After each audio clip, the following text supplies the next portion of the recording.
हरे कृष्णा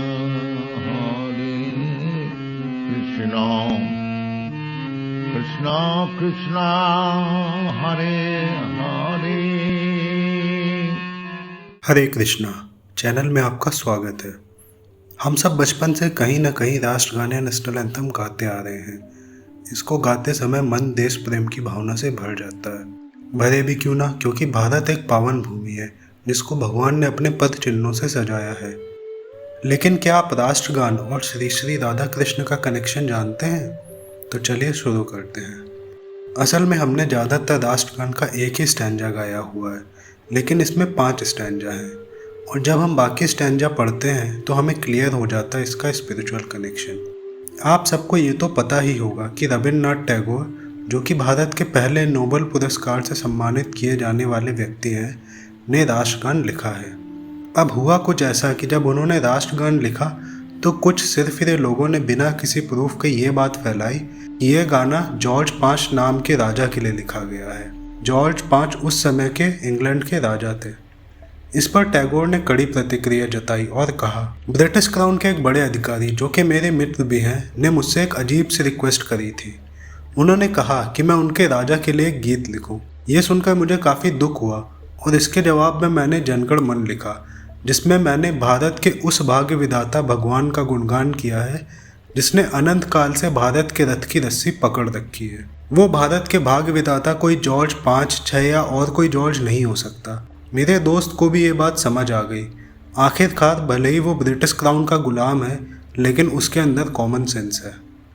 और असल में उनका कहना सच है, क्योंकि जब हम राष्ट्रगान के बाकी स्टैंजा पढ़ते हैं तो उसमें कुछ ऐसा लिखा है, पंजाब, सिंध, गुजरात, महाराष्ट्र आदि के लोग तुम्हारा ही शुभ नाम सुनकर जागते हैं, तुम्हारा ही आशीर्वाद चाहते हैं, तुम्हारा ही गुणगान करते हैं। ओ चिरसारथी, तुम्हारे रथ के पहिए दिन रात चलते रहते हैं, आंदोलनों में तुम्हारा ही शंख सुनाई देता है, तुम ही हमें भय और दुख से बचाते हो।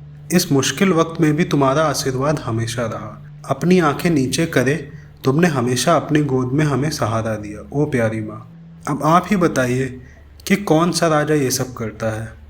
आप गौर करेंगे तो पाएंगे कि असल में ये श्री श्री राधा कृष्ण की विशेषताएं हैं। टैगोर गीतांजलि लिखने के लिए प्रसिद्ध हैं, तो इसमें हैरानी भी नहीं है कि वो भगवान के लिए राष्ट्रगान समर्पित कर देंगे। तो इसी के साथ हमारा राष्ट्रगान और श्री श्री राधा कृष्ण का कनेक्शन स्थापित होता है। अरे जाइए नहीं, वीडियो अभी बाकी है। ये एक पब्लिक अनाउंसमेंट है, तो कृपया अपनी कुर्सी की पेटी बांध लीजिए और ईयरफोन्स कस के लगा लीजिए, क्योंकि अब एक सीरियस मैसेज है। स्वतंत्रता दिवस के अवसर पर आप सबको शुभकामनाएं। आज हम ये समय अनगिनत बेनाम बलिदानों की वजह से देख पा रहे हैं। एक आज़ाद देश होने के नाते हमारे कुछ कर्तव्य हैं। चैतन्य महाप्रभु, जो कि भगवान कृष्ण के अवतार हैं, ने इस विषय में कहा है, भारत भूमिते हैला मनुष्य जन्म यार, जन्म सार्थक करी कर परोपकार। भारतवासी होने के नाते हमारे कुछ दायित्व हैं, और इसमें से सबसे बड़ा दायित्व है दूसरों पर उपकार करना, जो कि है गीता का संदेश देना। भगवद गीता का नाम वैसे तो आजकल कई लोग जानते हैं, लेकिन उसके अंदर क्या लिखा है वो बहुत कम लोगों को पता है। इसलिए मेरी आपसे विनती है कि आप गीता जरूर पढ़िए।